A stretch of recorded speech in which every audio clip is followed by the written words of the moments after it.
হযরত আদম আলাইহিস সালাতু ওয়াস সালামের প্রশংসা দাইয়া করবেন। হযরত আদম আলাইহিস সালাতু ওয়াস সালামকে দাইয়া বলতে থাকবেন, আপনি হলেন পৃথিবীর সর্বপ্রথম মানুষ। আল্লাহ আপনারে নিজ কুদরতি হাতে বানাইছে। আল্লাহ আপনারে বানাইয়া জান্নাতের ভিতরে ঢুকাইছে। ও আমাদের আদি পিতা, আজকে যদি আমাদের জন্য একটু সুপারিশ করতেন। হযরত আদম আলাইহিস সালাতু ওয়াস সালাম সেই দিন তিনি বলবেন, ইয়া নফসি ইয়া নফসি, নিজের চিন্তা নিজে করবেন। অর্থাৎ আজকের দিনে আমি সুপারিশ করার মতো ক্ষমতা আমার কাছে নাই। আজকে আল্লাহ রাব্বুল আলামিন যে রাগান্বিত অবস্থায় আছে, আল্লাহ রাব্বুল আলামিন আজকে কাহার নামক অবস্থা নিয়ে হাসরের ময়দানে উপস্থিত। আমি আজকে সুপারিশ করতে পারবো না। তোমরা যাও হযরত নূহ আলাইহিস সালাতু ওয়াস সালামের কাছে। ওই মানুষগুলি তারা সবাই হযরত নূহ আলাইহিস সালাতু ওয়াস সালামের কাছে যাবে। নূহ আলাইহিস সালাতু ওয়াস সালাম নিজের ব্যর্থতা প্রকাশ করিয়া হযরত ইব্রাহিম আলাইহিস সালাতু ওয়াস সালামকে দেখাইয়া দিবে। হযরত ইব্রাহিম আলাইহিস সালাতু ওয়াস সালাম নিজের ব্যর্থতা প্রকাশ করবেন। আজকে যে আল্লাহ রাব্বুল আলামিন রাগান্বিত অবস্থায় আছেন, আজকে আমি ইব্রাহিম আল্লাহর দরবারে যে আমি সুপারিশ করব আমার এই সাহস নাই। এরপরে দিয়া দিবেন হযরত মূসা আলাইহিস সালাতু ওয়াস সালামকে। হযরত মূসা আলাইহিস সালাতু ওয়াস সালাম তিনি সুপারিশ করবেন না, নিজের ব্যর্থতা প্রকাশ করিয়া বলবেন, তোমরা আজকের এই দিনে যাও হযরত ঈসা আলাইহিস সালাতু ওয়াস সালামের দরবারে। হযরত ঈসা আলাইহিস সালাতু ওয়াস সালাম সর্বশেষ তিনি ফয়সালা দিয়ে বলবেন, ও হাসরবাসীরা শুনো, আজকে আল্লাহ রাব্বুল আলামিন যে রাগান্বিত অবস্থায় হাসরের ময়দানে আছে, আল্লাহর দরবারে কোনো পয়গম্বর সুপারিশ করতে পারবে না। তবে যদি তোমরা চাও এই সুপারিশের জন্য, তোমরা যাও হযরত হাবিবুল্লাহর কাছে। অর্থাৎ আখিরি জামানার পয়গম্বর মুহাম্মদুর রাসূলুল্লাহ সাল্লাল্লাহু আলাইহি ওয়াসাল্লামের কাছে যাও। আল্লাহর হাবিবের দরবারে যখন উম্মত গুলি যাইবে, উনি সিজদার মধ্যে মাকামে মাহমুদের নিচে সিজদার মধ্যে তিনি পড়িয়া থাকবেন। আল্লাহর হাবিব যখন কাঁদিতে শুরু করিয়া দিবেন, তখন আল্লাহ রাব্বুল আলামিন বলবেন, ওগো আমার হাবিব, আপনারে তো আমি কান্নার জন্য পাঠাই না, আপনি কেন কাঁদেন? আপনি কেন কাঁদেন? আপনার মাথাটা তুলেন, আপনার মাথাটা তুলেন। আজকে আপনি চান, যা চাইবেন আমি আল্লাহ আপনাকে তাই দিয়া দিব। কন্যা সুবহানাল্লাহ।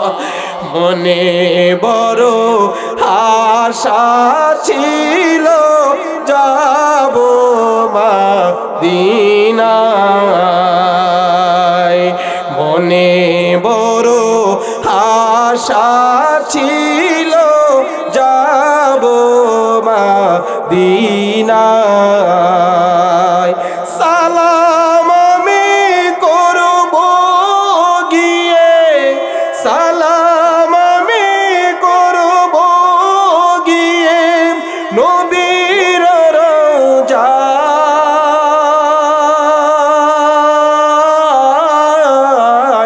মনে বড় আশা ছিল যাব মদিনায়। মনের আশা আছে না নাই? কথা কয় না, আছে না নাই?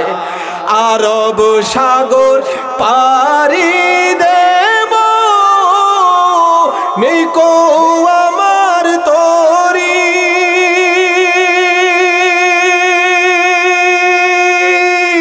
পাখি নয় যে উড়ে যাব ডানাতে ভর করি। আশায় আছে সম্বল নাই, আশায় আছে সম্বল নাই, করি কি উপায়। মনে বড় আশা ছিল যাব মদিনায়। কে কে রাজি আছেন যাওয়ার জন্য? নারে তাকবীর, নারায়ে তাকবীর। সর্বশেষ আমার আপনার নবীজি আমাদের জন্য হাসরের ময়দানে সুপারিশ করবেন। এই কারণে আল্লাহ রাব্বুল আলামিন বলেন ফাত্তাবিউনি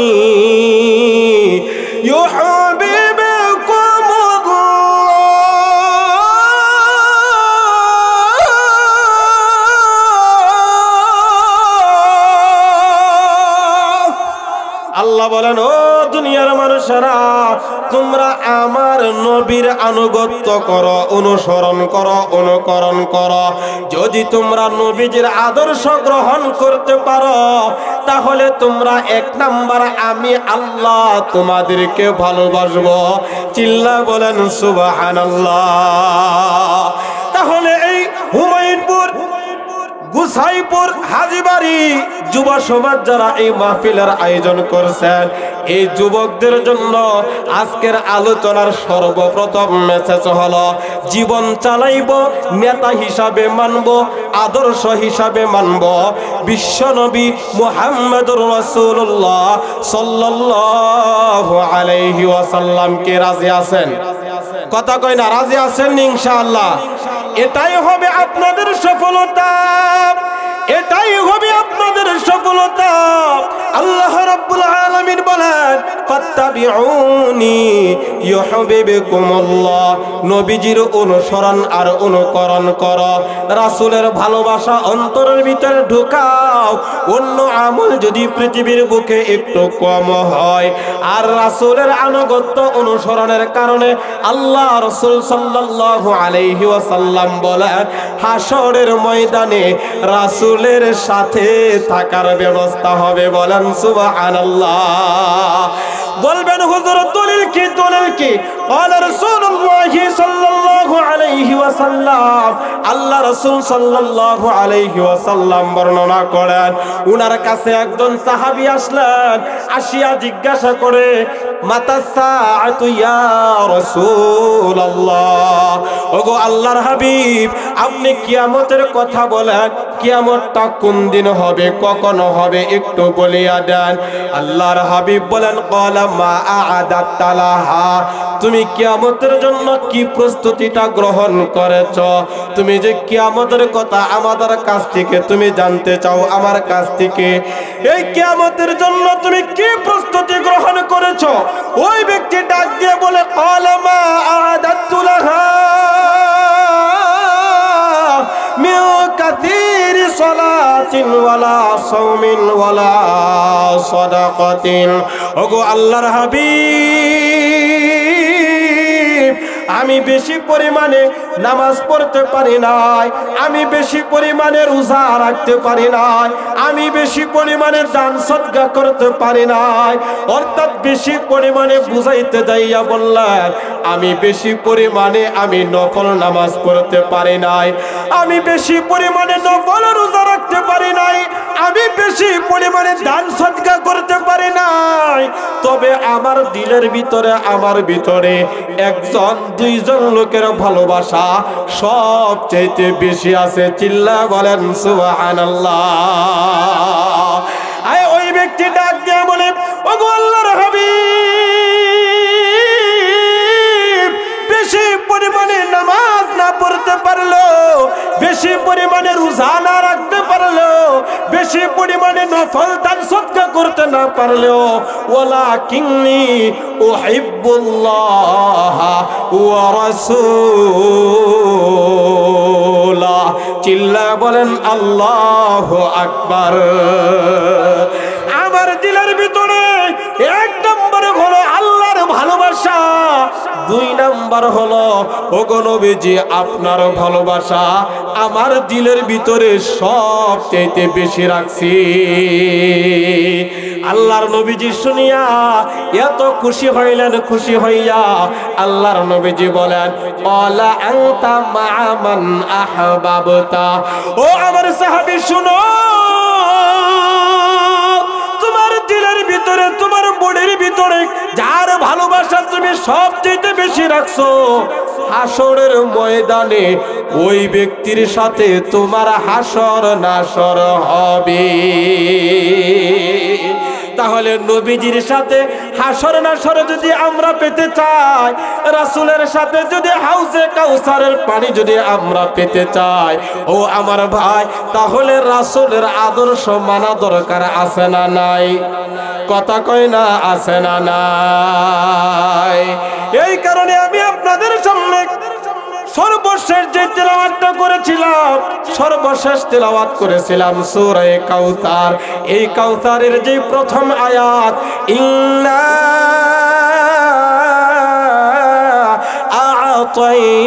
আ'তাইনাকাল কাউসার, এই আয়াতের শানে নজুল লিখতে যাইয়া হযরত আনাস ইবনে মালিক রাদিয়াল্লাহু তাআলা আনহু থেকে একটা দুইটা তিনটা নয় একাধিক হাদিস বর্ণিত হয়েছে। হযরত আনাস ইবনে মালিক রাদিয়াল্লাহু তাআলা আনহু বলেন, একদিন নবীজি, আমার দিকে তাকান, নবীজি সাহাবায়ে কেরামের সামনে বসা, তো নবীজির চেহারার মধ্যে ঘুম ঘুম ভাব, তন্দ্রাচ্ছন্ন ভাব, এলাকার ভাষায় বলে উঙ্গানু উঙ্গানু ভাব। কথাটা বুঝাইতে পারছি? কথা কই না। জুমার নামাজে দেখবেন পরিশ্রম করিয়া যখন যায় মানুষ, গোসল করে পবিত্র ঘরের ভিতরে যখন ঢুকে, সখিনা যখন নাজিল হয়, মানুষ হুজুরের ওয়াজও শুনে, খুতবা শুনে অটোমেটিক ঘুমায় যায়। কথা কয় না, কথা কয় না, আছে না নাই? আল্লাহর নবীজি বলেন, হযরত আনাস ইবনে মালিক রাদিয়াল্লাহু তাআলা আনহু থেকে হাদিস খানা বর্ণিত, একটা দুইটা নয়, আমি অনেকগুলি হাদিসের সার নির্যাসগুলি শুধুমাত্র সংক্ষেপে বলবো।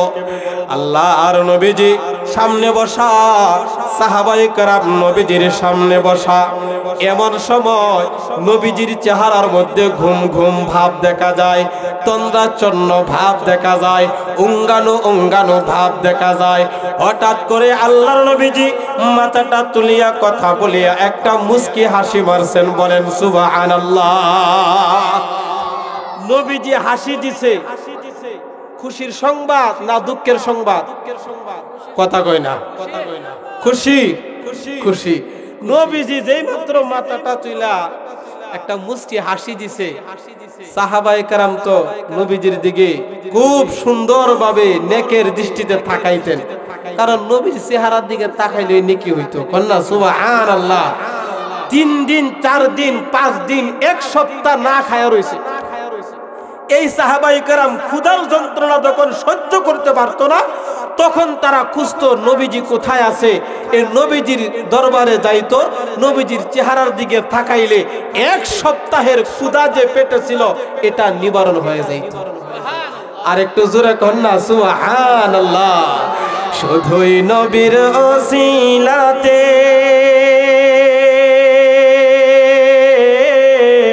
আসলা মানুষ দুনিয়াতে,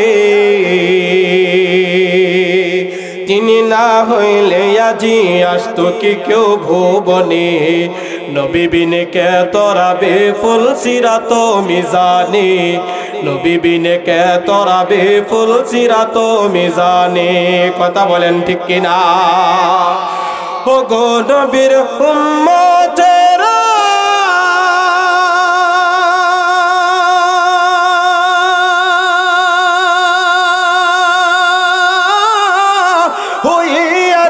দিশে হারা, ও গো নবীর উম্মতেরা,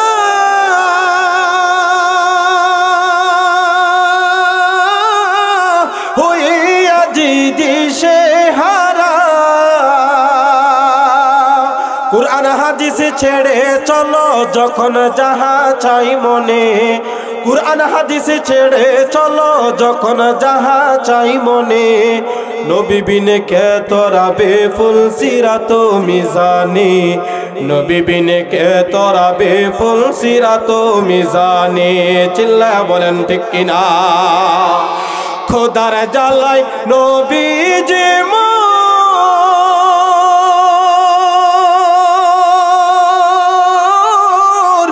বেঁধেছিলেন পেটে পাথর কাতর হয়ে মাঝে মাঝে পড়ে যেতেন জমিনে কাতর হয়ে মাঝে মাঝে পড়ে যেতেন জমিনে নবী বিনে কে তোরাবে ফুল সিরাত মিজানে নবী বিনে কে তোরাবে ফুল সিরাত মিজানে নারায়ে তাকবীর নবীজি দিছে মুস্কি হাসি মনে আসেনি কি দিছে নবীজি যখন মুস্কি হাসি দিল এবার সাহাবায়ে কেরামের পক্ষ থেকে সাথে সাথে প্রশ্ন করা শুরু করে দিলেন ইয়া রাসূলুল্লাহ ইয়া হাবিবাল্লাহ ও আল্লাহর হাবিব বুঝলাম না দেখলাম আপনার চেহারার মধ্যে ঘুম ঘুম ভাব দেখা যায় আপনার চেহারার মধ্যে তন্দ্রাচ্ছন্ন ভাব দেখা যায় আপনি হঠাৎ করে কেন হাসি মারলেন আল্লাহর হাবিব বিসমিল্লাহ সহকারে সূরাটা তেলাওয়াত করলেন বিসমিল্লাহির রহমানির রহিম ইন্না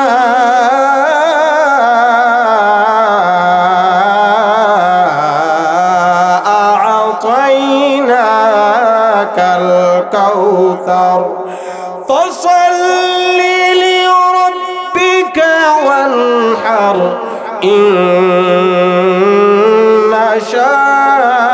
শানিআকা হুয়াল আবতার আল্লাহু আকবার নবীজি সূরাটা তেলাওয়াত করলেন এবার তেলাওয়াত করে বলে ও আমার সাহাবীরা তোমরা কি জানো কাউসার কি জিনিস কাউসার কি জিনিস সাহাবায়ে কেরাম বলে আল্লাহ আর আল্লাহর রাসূলই ভালো জানে কন্না সুবহানাল্লাহ এবার নবীজি বলতে লাগলেন এই কাউসারটা হলো জান্নাতের একটা নহর কন্না সুবহানাল্লাহ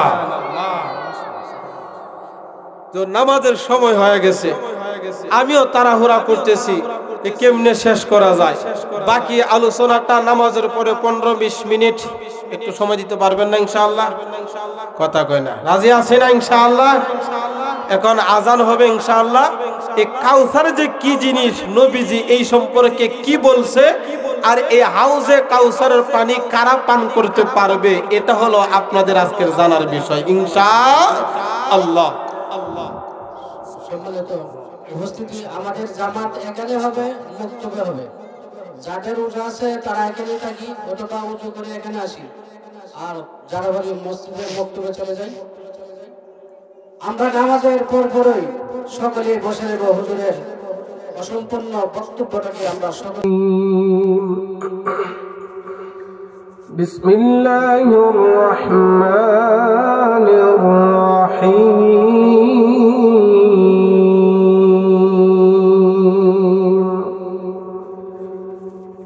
قل إن صلاتي ونسكي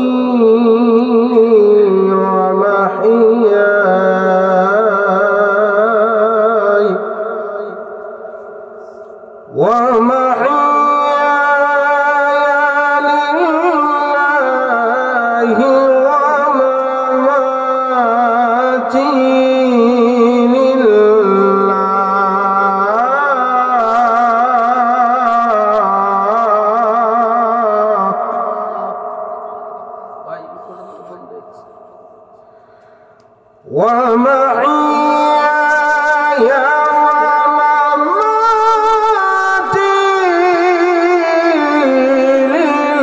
لله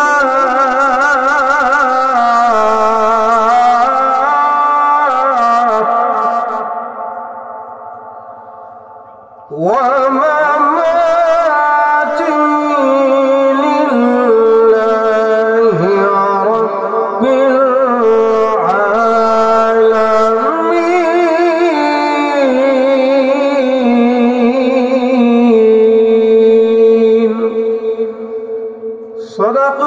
يا رب العالمين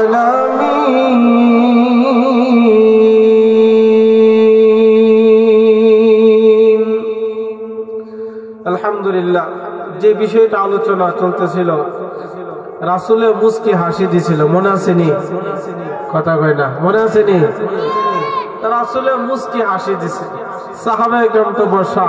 হাদিস কানা বর্ণিত হযরত আনাস ইবনে মালিক রাদিয়াল্লাহু তাআলা আনহু। তো নবীজি হাসি দিতেই সাহাবায়ে কেরাম প্রশ্ন করলেন, ইয়া রাসূলুল্লাহ, ইয়া হাবিবাল্লাহ, ওগো আল্লাহর হাবিব, দেখলাম আপনার চেহারার মধ্যে ঘুম ঘুম ভাব দেখা যায়, কিন্তু হঠাৎ করে আপনি হাসি মারলেন, তার কারণটা তো বুঝলাম না। আল্লাহর হাবিব বলেন, সাহাবীরা,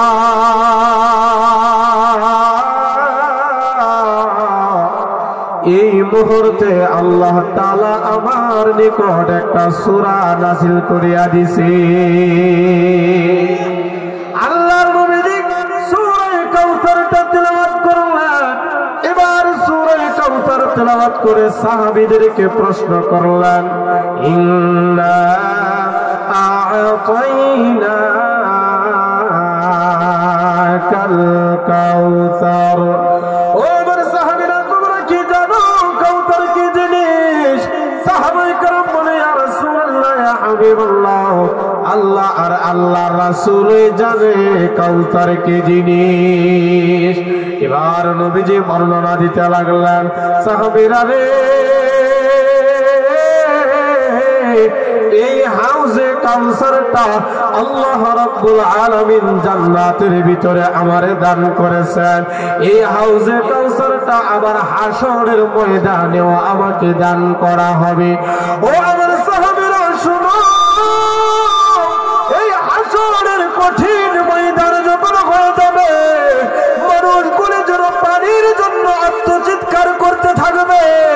এই হাউজের পানি ব্যতীত, এই হাউজে কাউসারের পানি ব্যতীত আর কোনো পানি সেই দিন থাকবে না। এই হাউজে কাউসারের পানিটা হবে দুধের চাইতে আরো বেশি সাদা, মধুর চাইতে আরো বেশি মিষ্টি। কন্যা সুবহানাল্লাহ। আল্লাহর হাবিব বলেন, সাহাবীরা, এই নহরটা সাধারণ কোন নহর নয়।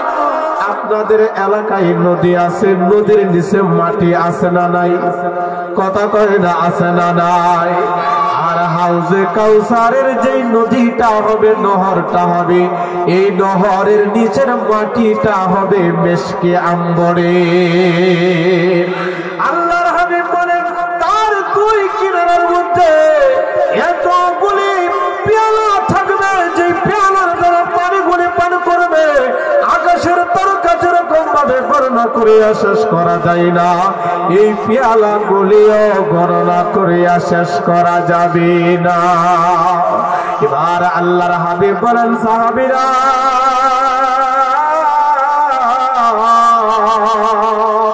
এই হাশরের ময়দানে আমার উম্মত গুলি তারা দল বাঁধিয়া বাঁধিয়া আসবে হাউজে কাউসারের পানি পান করার জন্য।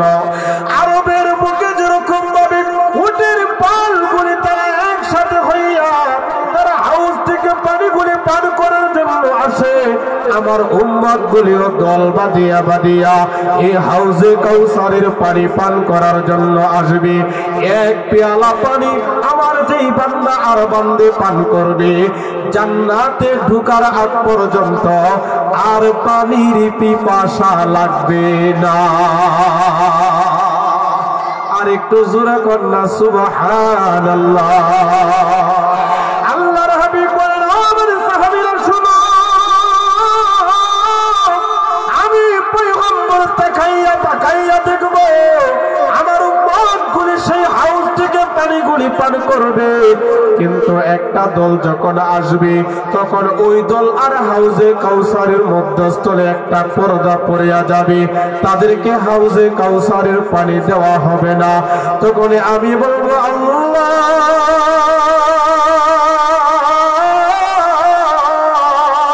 আগে যারা হাউজে কাউসারের পানিগুলি পান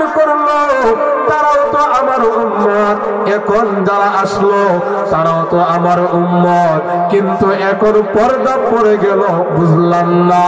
আল্লাহর পক্ষ থেকে ঘোষণাকারী ঘোষণা করবে, ইয়া রাসূলুল্লাহ, ইয়া হাবিবাল্লাহ, আগে যারা পানিগুলি পান করছিল তারাও আপনার উম্মত, এখন যারা আছে তারাও আপনার উম্মত। তবে এর ভিতরে পার্থক্য আছে। একটা হলো 1 নাম্বার উম্মত, আরেকটা হলো 2 নাম্বার উম্মত। একটা হলো খাঁটি আশিকে রাসূল, আরেকটা হলো 2 নাম্বার খাঁটি আশিকে রাসূল। বলুন তো সমাজের ভিতরে আছে না নাই? সবাই কয় না আছে না নাই?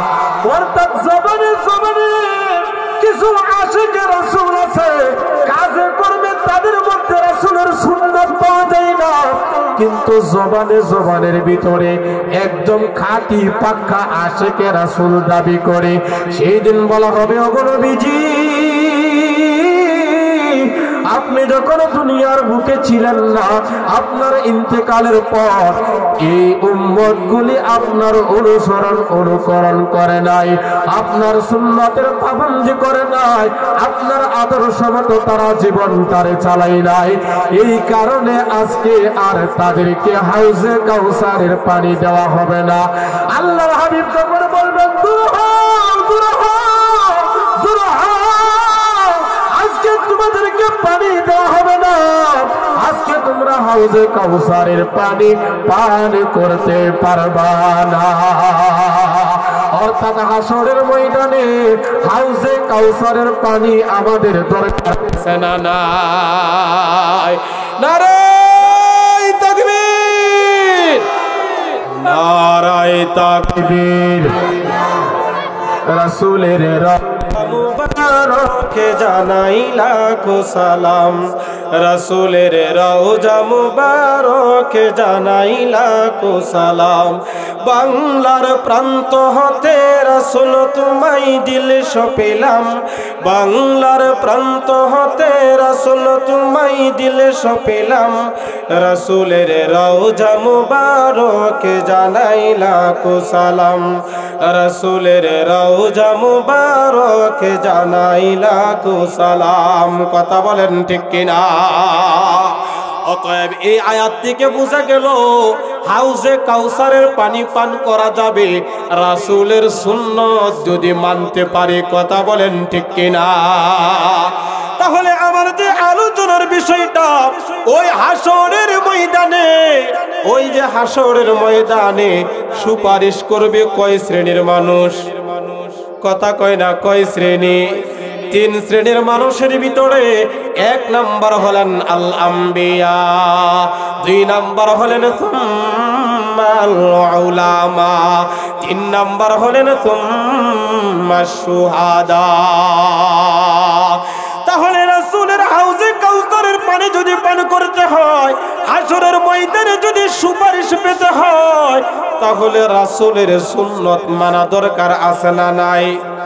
কথা কয় না, আছে না নাই?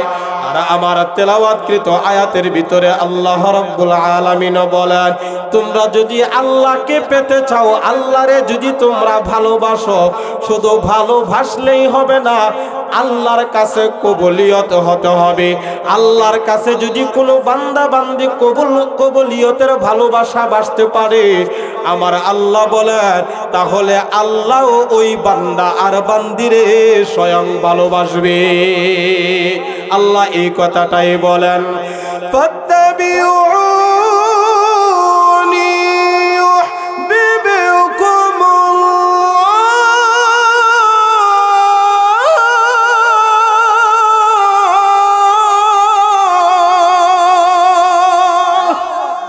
আল্লাহ বলেন, ওগো নবীজি, আপনি ঘোষণা করুন আপনার অনুসরণ অনুকরণ, আপনার আদর্শ যেন তারা করে। যদি আপনার আদর্শ পূর্ণাঙ্গভাবে যদি তারা গ্রহণ করতে পারে, তাহলে ইউহিব্বুকুমুল্লাহ, আল্লাহ আমাদেরকে ভালোবাসবে। বলেন সুবহানাল্লাহ। তাহলে আল্লাহ ভালোবাসুক আমাদেরকে, চাই কি চাই না? কথা কন, কথা বলেন, চাই কি চাই না? তাহলে আল্লাহ আমাদেরকে ভালোবাসুক এক নাম্বার, তাহলে নবীর মানা দরকার আছে না নাই? মুখে বললে হবে না, কাজে কর্মে। কথা কয় না, কাজে কর্মে। ও হুমায়ুনপুরের মুসলমান, গুসাইপুর, হাজীবাড়ি যুব সমাজ এলাকাবাসী যারা আছেন, আপনাদের সার্থকতা হলো আজকের মাহফিল থেকে প্রতিজ্ঞাবদ্ধ হওয়া, আমরা দুনিয়ার নেতাকে নেতা হিসাবে নয়, আমরা আমাদের দুজাহানের বাদশা যিনি মুহাম্মদুর রাসূলুল্লাহ সাল্লাল্লাহু আলাইহি ওয়াসাল্লামকে নেতা হিসাবে মানতে চাই। রাজি আছেন নি? নারায়ে তাকবীর, নারায়ে তাকবীর। আমার আল্লাহ বলেন যদি মানতে পারো তাহলে এক নাম্বার আল্লাহ তোমাদেরকে ভালোবাসবে, দুই নাম্বার লাভ আল্লাহ রাব্বুল আলামিন বলেন ওয়া ইয়াগফিরু লাকুম যুনুবাকুম ওয়াল্লাহু গফুরুর রহিম।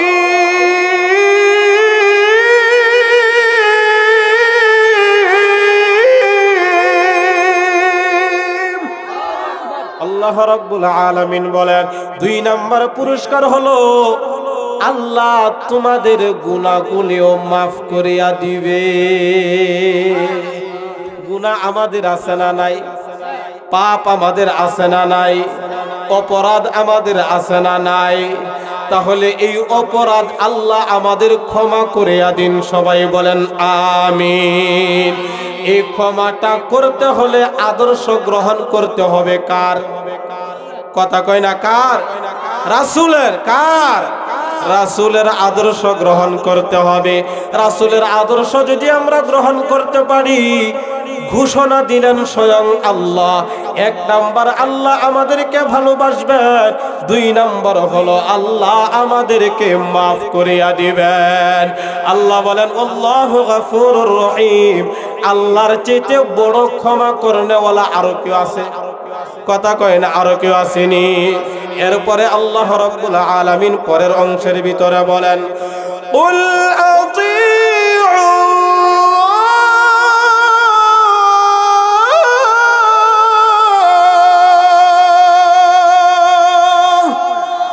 আল্লাহ বলেন এরপর কুল আতিউল্লাহ, ওগো নবীজি বলেন তারা যেন আল্লাহর আনুগত্য করে, ওয়াল রাসূল, এবং নবীজির অনুকরণ যেন করে।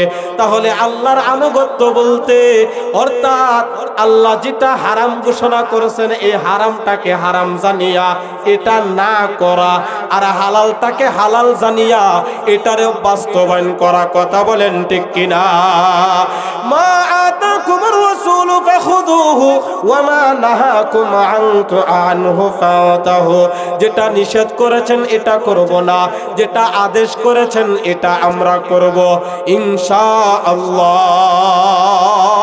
নারায়ে তাকবীর, নারায়ে তাকবীর।